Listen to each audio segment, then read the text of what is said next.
All women are different, but they are all women. This video is androcentric from a men's point of view and is presented as opinion, commentary, and debate. Expressing opinions is not violence. These are ideas to challenge, question, and argue in public, because classical liberalism relies on the First Amendment for its dialectic. If you are a feminist, then consider this. If patriarchy truly existed as claimed, feminism could not. And if all men are trash and women are equal to men, then what are we to conclude? Women will die for their children, men will die for their wives and children. And God chose to die for all mankind. Authority rolls up with responsibility. If this framing of facts offends you, click off to a cute cat video. Proceeding further will expose you to gamma bias and criticism directed at ideas, claims, institutions, not at any individual's virtue or dignity. Our method follows the 7 liberal arts: the trivium, grammar, logic, rhetoric, and the quadrivium, arithmetic, geometry, music, and astronomy, and the transcendentals, the good, true, and beautiful. If this framework is not for you, feel free to exit now. It's no disgrace. Women are wonderful. God bless America. Men are great. Feminismus delendus est. The Frankfurt Mindf, How Critical Theories Enslave You, written by Conrad Riker. Available now. Links in description.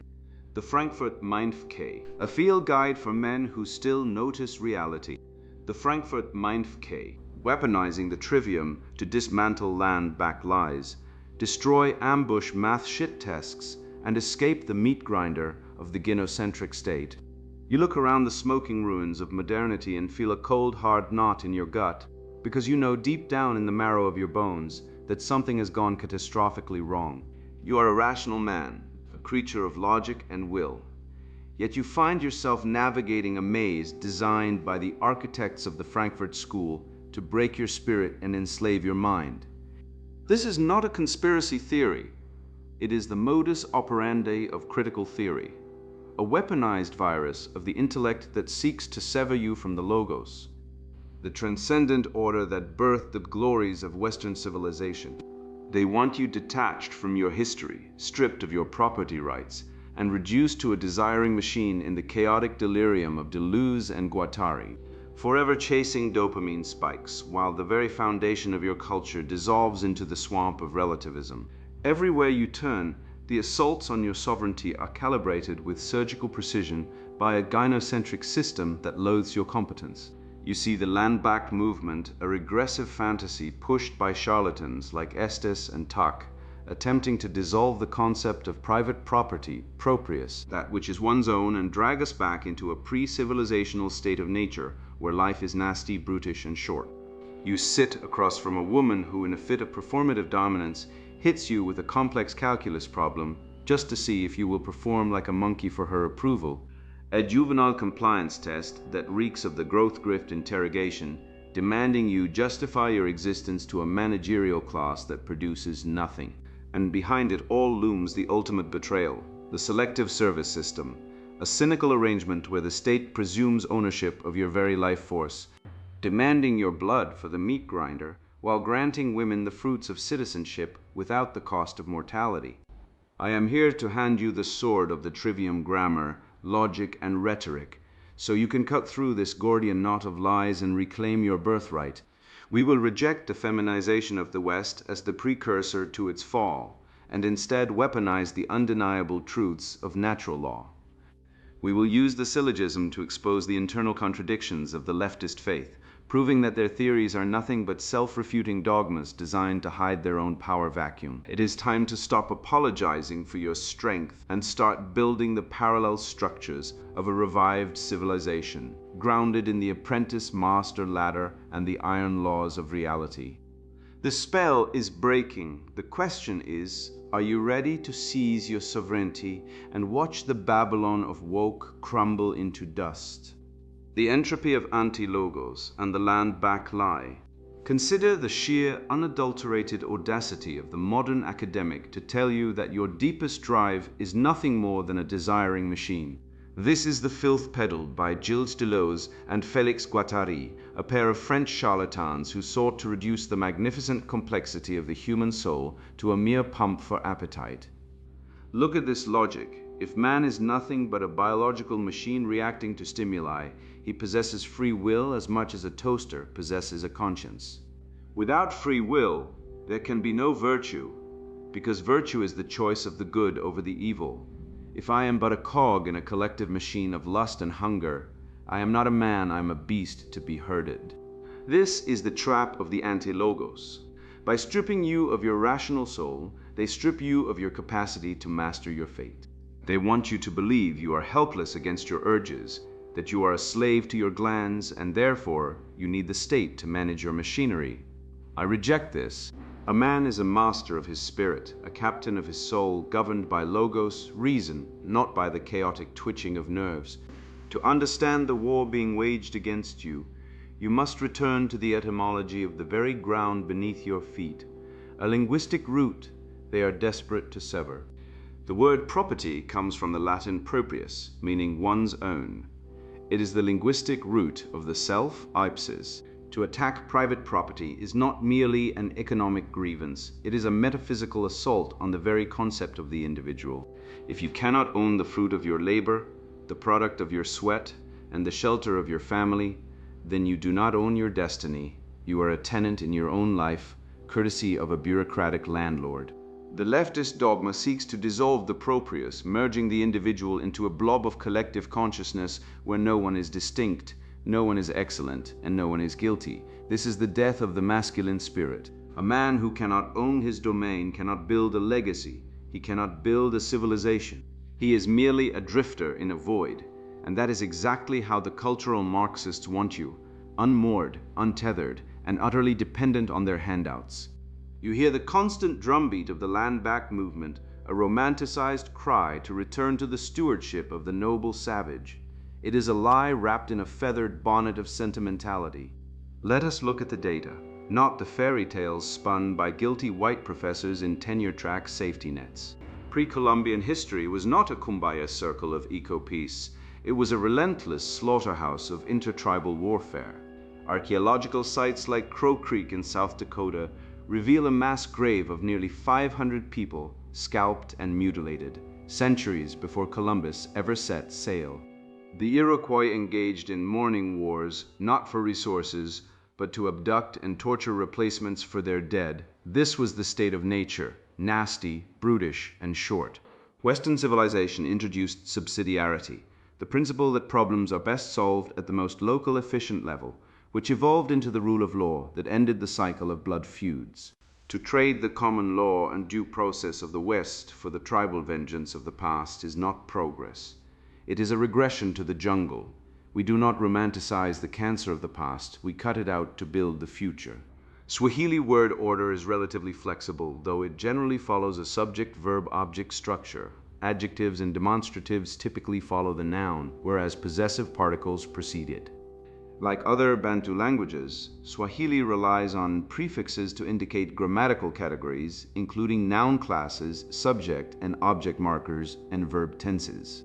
The complexity of these prefixes can pose a challenge for learners, as different noun classes correspond to different prefixes and agreement markers. Verb conjugation is equally important, as it uses affixes to convey tense, aspect, person, and number. While Swahili pronunciation is relatively straightforward for English speakers, mastering its grammar and vocabulary requires consistent practice. With systematic study and practice, English speakers can learn to communicate effectively in Swahili. This intellectual rot is perpetuated by the gamma bias rampant in our humanities departments, a cowardly filtering of reality that paints Western expansion as a unique evil while ignoring the brutal conquests of the Mongols. The Aztecs, or the Zulus, they selectively edit history to manufacture a guilt complex in strong men, a trick known as chronological snobbery. This fallacy involves imposing 21st century Marxist equity frameworks onto 15th century historical realities. It is like judging a toddler for not understanding calculus. Our ancestors did what was necessary to survive in a world of iron and blood, and from that struggle, they birthed the greatest cultures in the known universe. To apologize for their conquests is to apologize for your own existence. You are the beneficiary of their victory, their drive, their unapologetic assertion of will. To spit on their grave is to spit on your own face. We must apply a trivium check here. Grammar, what are the facts? Logic, do they connect? And rhetoric, who benefits from this lie? The facts are clear. The history of man is conquest. Only the West turned that conquest into law, science, and human rights. This brings us to the remedy, natural law or lex naturalis. This is the objective moral standard that supersedes subjective grievance politics. John Locke argued that the land belongs to he who cultivates and improves it, the mixing of his labor with the soil. This is the Lockean proviso, and it is the only moral basis for ownership. The land belongs to the builder, not the crier. It belongs to the man who clears the forest, digs the well, and fences the perimeter. It does not belong to those who scream steal simply because their ancestors lost a fight 3 centuries ago. The left wants to replace the objective standard of improvement with the subjective standard of feeling. If I feel it is mine, it is mine. This is the logic of a toddler, not a civilization. We must re-enshrine the truth. Property is earned. Justice is restitution for actual harm, not a payout for historical hurt feelings. You are not a victim of history. You are the master of your future, provided you have the courage to seize it. We must recognize the schizophrenic strategy deployed by Deleuze and Guattari in Anti-Oedipus. It is not a philosophy, it is a weaponized manual for inducing mental collapse. They use the concept of deterritorialization to describe the severing of man from his history, his land, his language, and his reason. They want to tear down the structures, the boundaries, the genders, the nations that give life meaning. Why? To replace the order of the logos with the chaos of the ID.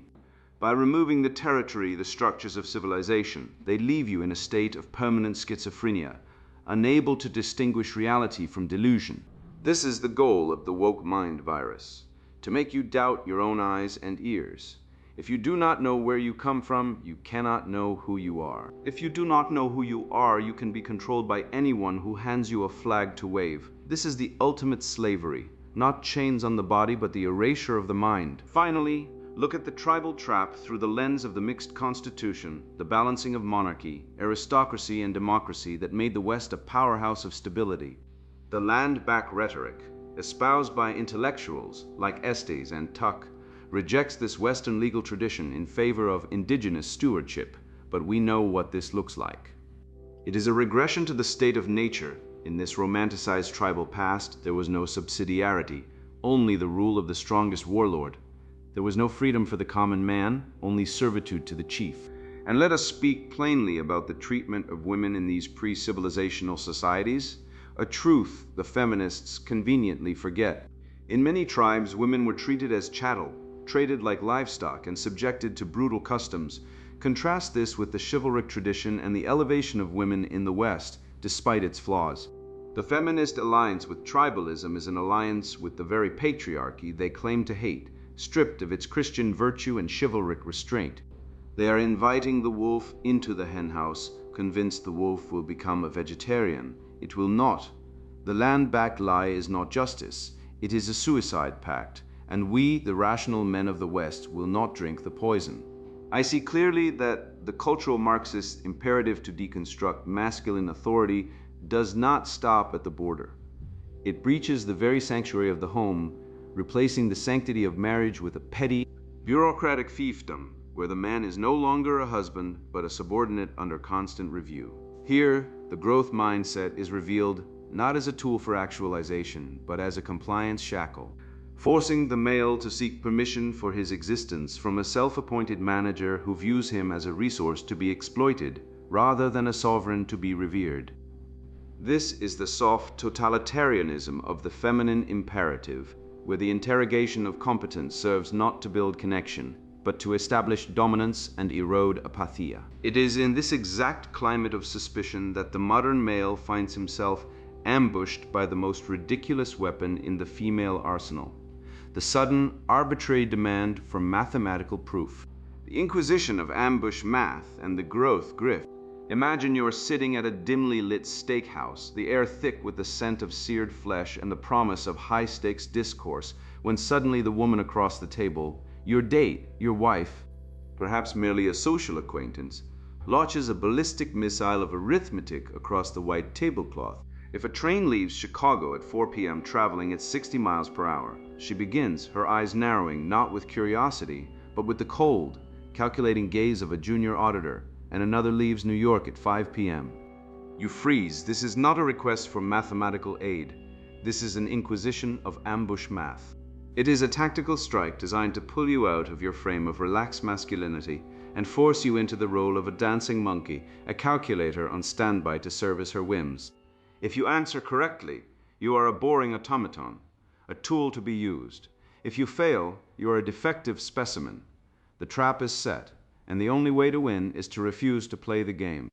This is casual calculus as combat, a compliance test masquerading as a riddle, and you are being assessed not for your intelligence, but for your willingness to break frame and submit to her authority to interrogate. I once watched a man, a titan of industry who could dismantle a boardroom with a single sentence, crumble before this exact assault. He furrowed his brow, began muttering about variables and velocity, and desperately tried to solve the equation to prove his worth. I just stared at him, witnessing the tragedy of the corporate cuck in real time. This is the man who has swallowed the growth mindset pill, believing that if he just optimizes himself enough therapy, keto, yoga, listening to her endless nagging, he will eventually reach a level of proficiency where he is finally enough. He adopts the metrics of self-improvement not for his own glory, but to appease a tribunal that has no intention of ever granting him a pardon.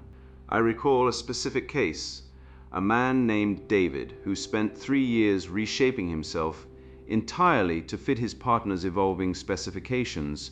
He lost 40 pounds learning to cook soufflés and attended couples retreats until he was a paragon of modern sensitivity. And what was his reward? She divorced him. Why? Because he had become boring. He had become predictable. He had voluntarily traded his sovereignty for a leash, and once she realized the dog would no longer bite, she lost all respect. Compliance is the quickest route to obsolescence. You must understand the evolutionary biology driving this cruelty. For thousands of years, the feminine impulse was to constantly audit the genetic fitness of her mate to ensure survival in a brutal world. Today, that biological imperative does not vanish, it mutates. It becomes a ceaseless, bureaucratic performance review in the bedroom. The question, what are you doing to improve yourself, is not a loving inquiry into your soul. It is a negation frame designed to lower your status. It presupposes that you are currently insufficient, that you are a project in need of management, and that she holds the master plan for your completion. It is the language of HR infiltrating the sanctuary of the home. To answer it seriously is to accept the premise that you are lacking. You are accepting the role of the subordinate, the employee seeking a promotion that will never come. We must deconstruct this concept using the rigid reasoning of the syllogism of sovereignty. Consider the following. An autonomous person establishes his own principles and direction without seeking outside confirmation. The pressure for self-improvement in relationships requires men to adopt foreign standards of value to satisfy critics who oppose their independence. Therefore, yielding to this examination represents surrendering sovereignty and becoming willingly subservient. The reasoning is irrefutable. To accept her framework is to fail. When you attempt to justify your existence to her, you're implicitly accepting that she holds absolute authority over your worth. We must refuse this approach with the firmness of a Spartan declining Persian gold. Instead, we utilize the trivium defense to dismantle the attack before it lands. First, grammar. Here the tonal shift. Is the question asked with genuine interest or with the pitch of a disciplinary schoolma'am? Second, logic. Identify the lack of premise. Why is this information being requested? Does the answer to the math problem affect the stake in front of us? No. The premise is missing, which means the motive is manipulation. Third, rhetoric. Strike back. Do not answer the question. Frame her as the one being observed. When she hits you with the ambush math or the growth interrogation, respond with a bored, amused silence. Look at her as if she has just spoken a dead language. Ask her, "Why are you so nervous tonight?" or simply stare until she looks away. This is dread game and apathy in action. It signals apatheia. The stoic indifference that proves your competence is not on the market for her approval. The leftist, feminist infection of the culture has attempted to redefine the transcendental concept of the good. In the classical canon, the good is an intrinsic virtue, a quality of the soul that exists regardless of who is watching. It is the honor of the man who stands alone. The Marxist feminist complex, however, posits the good as extrinsic signaling. Virtue is only real if it is recognized by the collective or validated by the matriarchy. They want you to perform for them like a seal in a tank.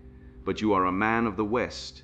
You are the heir to the dialectic, to the logic of the Greeks, and the martial spirit of the Romans. You do not improve yourself to pass a woman's test. You improve yourself to approach the divine, to sharpen your mind and body into a weapon of truth. Your competence is not for sale. Your dignity is not up for debate. Cast out the shadows of their pathetic mind games and stand in the blinding light of your own sovereignty. I've witnessed how the manipulative tactics in romantic settings are mere reflections of the state's grander strategy of male subjugation. When a woman interrogates your growth or tests your competence, she exercises a soft power mirroring the hard power of conscription, both operating on the insidious premise of male disposability. The Western canon establishes that our value lies in our intrinsic worth as sovereign beings, yet we witness this truth's complete inversion daily. The syllogism is unassailable. Major premise: any system treating individuals as means rather than ends violates natural law. Minor premise: both modern feminism and the state treat men as disposable resources. Conclusion: therefore, these systems are inherently illegitimate. This pattern of male disposability begins early, as the state's first demand on young men isn't for their wisdom or virtue, but for their very lives, as I'll now demonstrate. The serfdom of selective service and the gynocentric state. Imagine waking up on the morning of your 18th birthday to find a gun pressed to your head, not by a thief, but by the state which claims to protect you. This is not a metaphor, it is the literal reality of the selective service system in the United States and similar conscription frameworks across the West. You are mandated under penalty of felony and the loss of your fundamental rights to participate in civil society, to register your body as potential collateral for the state's wars. This is a grotesque inversion of the Western canon of due process, a bedrock of the mixed constitution inherited from Rome and refined by English common law. In a rational society grounded in the transcendentals of truth and justice, a man cannot be deprived of life or liberty without a trial by a jury of his peers, where evidence is presented and guilt is proven beyond a reasonable doubt. Yet, the draft operates entirely outside this habeas corpus safeguard. You are guilty of the crime of possessing a Y chromosome, and your sentence, death in a trench, somewhere you cannot find on a map, is pre-authorized. There is no judge, no jury, and no appeal. There is only the mechanical logic of a leviathan that views male life as a fuel source for its imperial ambitions. This is not the social contract of free men. It is the condition of livestock. We must dismantle the lie that this arrangement is a duty or a privilege of citizenship by applying the cold steel of the trivium, specifically logic, to the social contract itself. Let us construct a syllogism to expose the treachery. Major premise: a valid social contract requires a mutual exchange of rights and responsibilities between the state and the citizen. If one party bears the burden of mortality while the other receives rights without liability, the contract is void. Minor premise: the state demands men sacrifice their lives via conscription, the ultimate responsibility, while simultaneously granting women the full protections and rights of citizenship, voting, representation. Warfare without any equivalent biological liability or mandatory risk of mortality. Conclusion: therefore, the current social contract is null and void, and men owe the state no allegiance, taxes, or obedience. This is not an opinion, it is a deductive certainty. Any argument against this conclusion relies on emotional manipulation or the fallacy of special pleading, asserting that men must die because they are men, which is the definition of bigotry, not governance. This brings us to the free rider problem that sits at the rotten heart of modern feminism. Feminism is essentially a racket where women demand the safety, infrastructure, and technological bounty built and maintained by male blood and tax dollars, while simultaneously dismantling the cultural structures, the patriarchy, that incentivized men to build them in the first place. Historically, the deal was simple. Men built the civilization and protected it from enemies, and in return, they were given stewardship, honor, and a stake in the future through the family unit.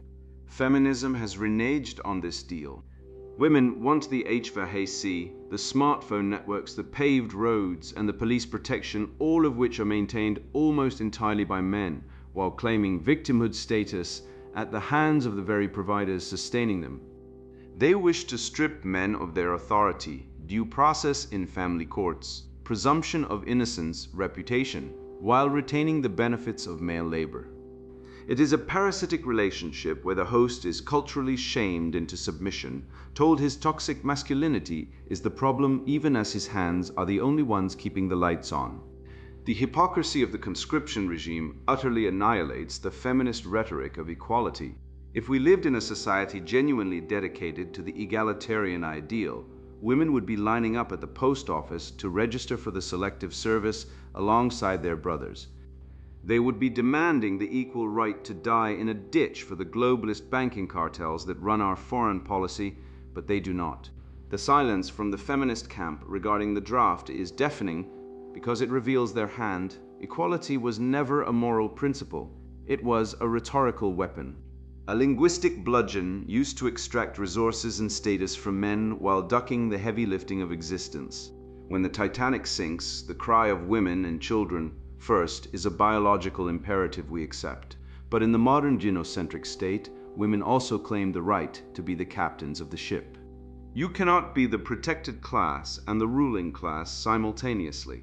To argue otherwise is to engage in genre bias, the distortion of information to fit a genocentric narrative which collapses under the weight of basic arithmetic.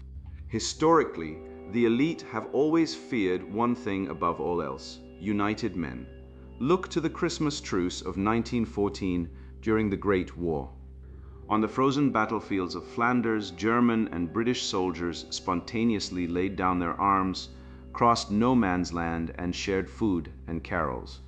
They realized the enemy was not the man in the opposite trench, but the high command, the elite, sending them to slaughter for profit. The generals panicked and crushed this solidarity immediately, threatening courts martial and artillery barrages to restart the killing. Today, the elite use feminism and cultural Marxism as the artillery to crush male solidarity. By pitting men against women and men against men in the victimhood Olympics, they prevent a modern truce where men might unite to dismantle the corrupt system exploiting them. The Frankfurt School knew exactly what they were doing: atomize the male, destroy his associations, and turn his natural protectiveness toward women into a source of shame, leaving him defenseless before the state. This exploitation of the disposable male is documented in the cold, hard data of reality. The exploitation axiom of civilization dictates that men are the battery, the means to an end rather than ends in themselves. Consider the Bureau of Labor Statistics data regarding workplace fatalities. Year after year, men account for over 90% of all deaths on the job.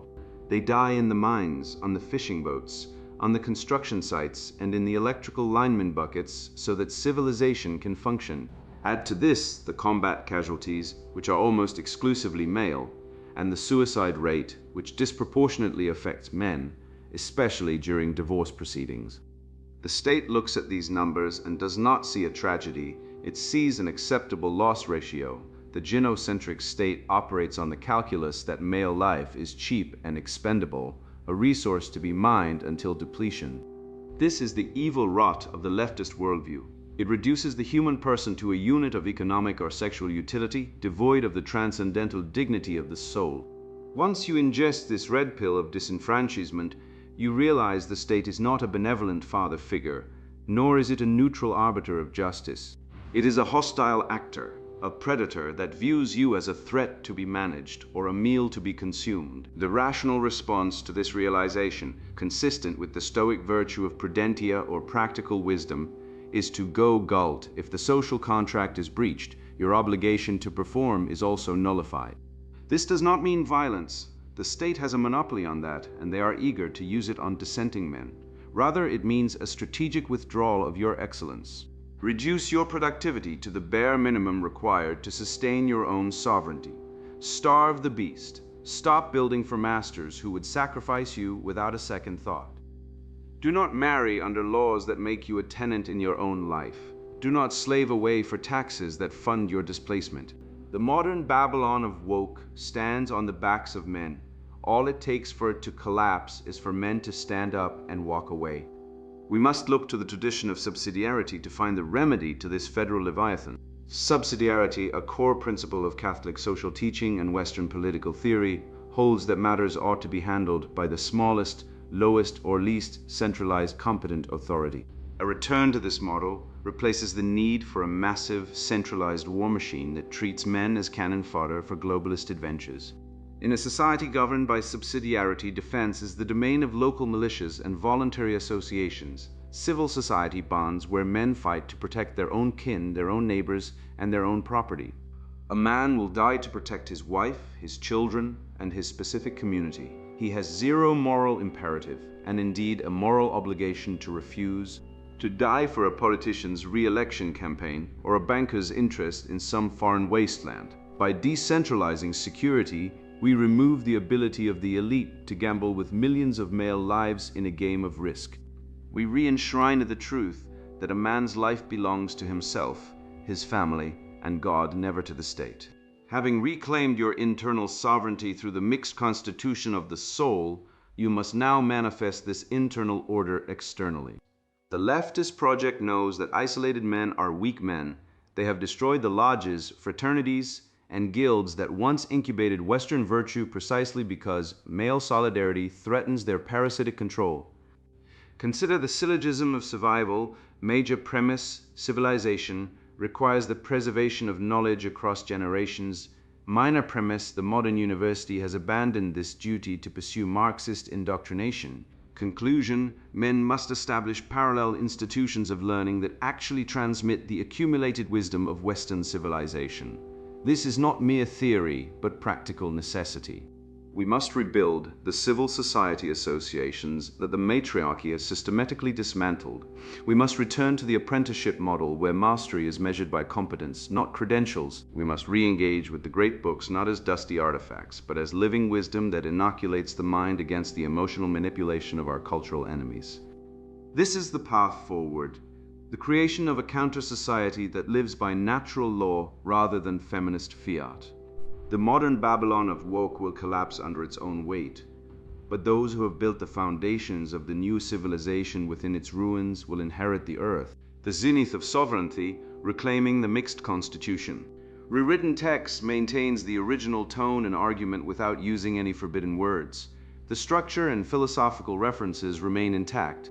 This internal mastery must be projected outward through the revival of civil society associations, those incubators of counter-revolutionary thought, known as lodges, fraternities, and guilds. The state hates nothing more than a group of men gathering behind closed doors without a woman present to scold them or a government official to monitor them. Why? Because subsidiarity dictates that what can be handled by the smallest unit of society should be, and men solving problems without the state renders the state obsolete.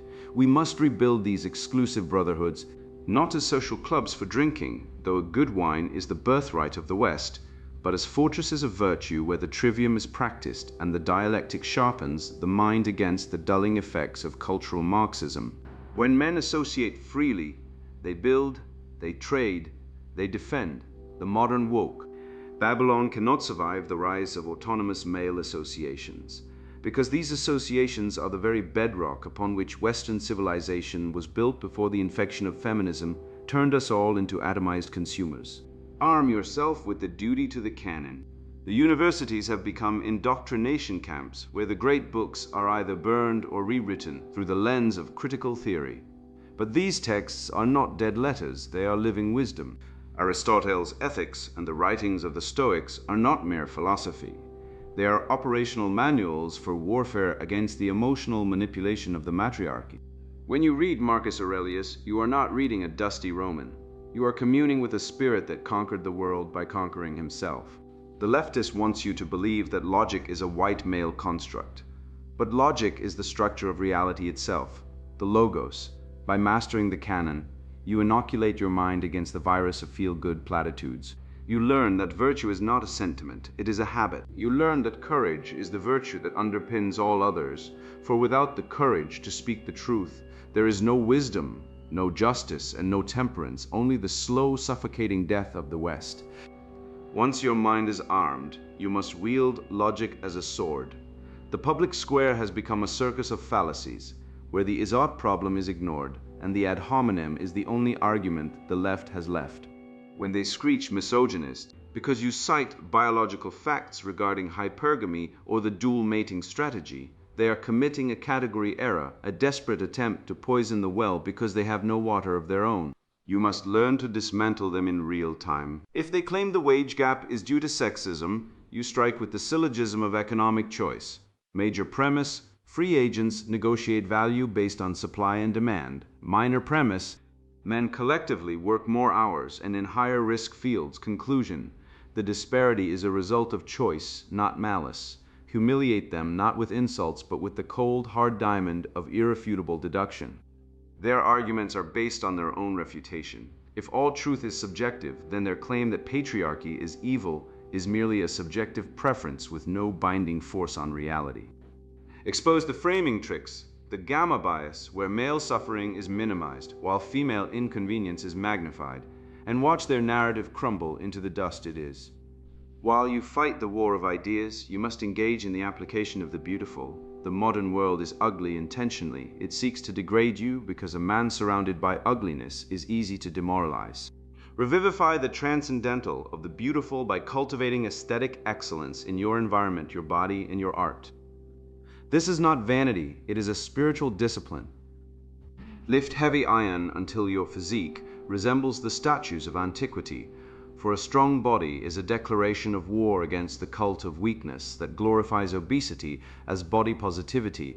Keep your house clean, your clothes sharp, and your speech precise. By creating beauty, you create a barrier against the degeneracy of the woke mob. They cannot exist in the presence of true excellence, because their ideology is rooted in mediocrity and envy. When you walk into a room and embody the beautiful, the good, and the true, you become a living rebuke to their lies without uttering a single word.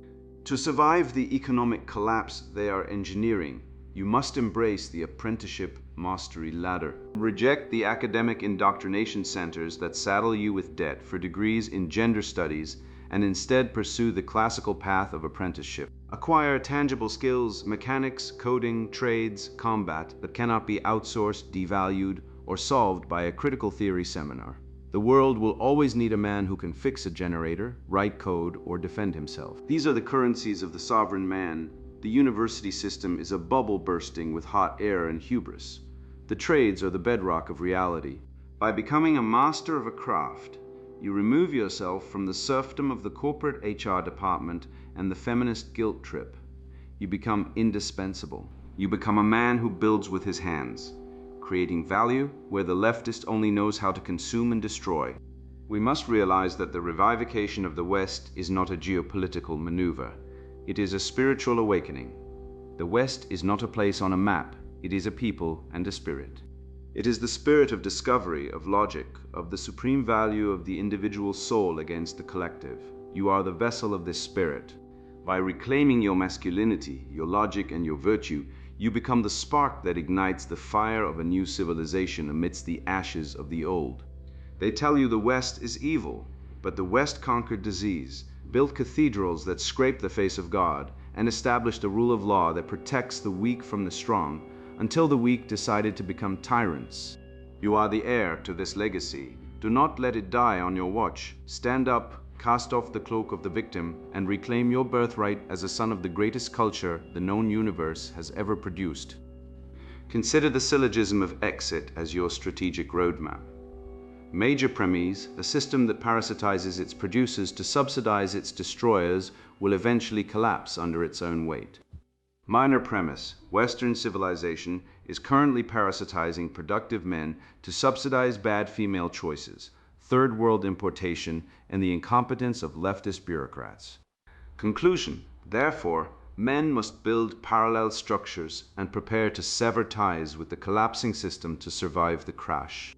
You cannot save a drowning man who is determined to drag you down with him, and the current dinocentric order is determined to drag you into the abyss. This is not about running away. It is about strategic preservation. Build your own economy, your own education, your own associations. Let the Babylon of woke crumble under the weight of its own contradictions while you stand firm on the rock of natural law. Ultimately, the remedy is found in the ultimate remedy of natural law and the divine order. Truth is objective and immutable. It does not care about your feelings, your pronouns, or your sociology degree. By aligning yourself with the logos, the rational ordering principle of the universe, you become untouchable by the slings and arrows of the degenerate mob. They can cancel you from Twitter, they can fire you from your job, but they cannot cancel the truth that resides in a mind aligned with reality. When you know that the evolutionary biology of sex differences is as real as gravity, their shrieks of bigotry become as meaningless as a toddler screaming at the sunset. Stand firm in the knowledge that you are right, not because you say so, but because reality says so. The light of the West has not gone out. It has simply retreated into the hearts of men like you, waiting for the moment to blaze forth and burn the rot away. You stand now at the precipice of a new clarity, having watched the Frankfurt School's house of cards collapse under the weight of its own delusion. We have dissected the schizophrenic warbling of Deleuze and Guattari and seen Anti-Oedipus for what it truly is, a manual for spiritual castration, urging men to sever their roots in history and logos to become droning, desiring machines in a globalist hive. You now see that the land-back rhetoric is not justice, but a childish tantrum against Proprius, the very concept of ownership, and a regression to the brutal state of nature where life is nasty, brutish, and short. The syllogisms we have wielded are not merely academic exercises. They are axes hacking at the rod of cultural Marxism. You understand that a civilization demanding you dissolve your borders while simultaneously demanding you die in its conscription trenches is not a society to be saved, but a parasite to be starved. The social contract is null and void because the other party never signed it. They only cashed the checks written in your blood. When the world attempts to ambush you again, you remain armed. When a woman hits you with a complex math problem over appetizers or demands to know what you are doing to improve yourself, do not stutter. Recognize the frame. This is a compliance test, a bureaucratic performance review designed to make you perform for a manager who has produced nothing. The red-pilled man does not answer to auditors of his worth. He responds with the amused silence of a king who knows that his competence is not on the market for her approval. You now possess the trivium defense, the grammar to hear the tonal trap, the logic to see the false premise, and the rhetoric to dismantle the frame without uttering a word of submission. The state wants your body for the grinder, and the woman wants your resources for the nest, but your sovereignty belongs to neither.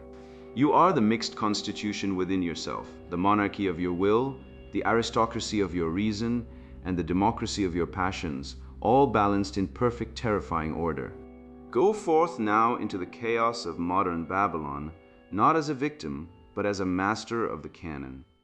You have the tools of natural law and the sharp edge of objective reality to cut through the gamma bias and the lies of the noble savage. The West is not dead.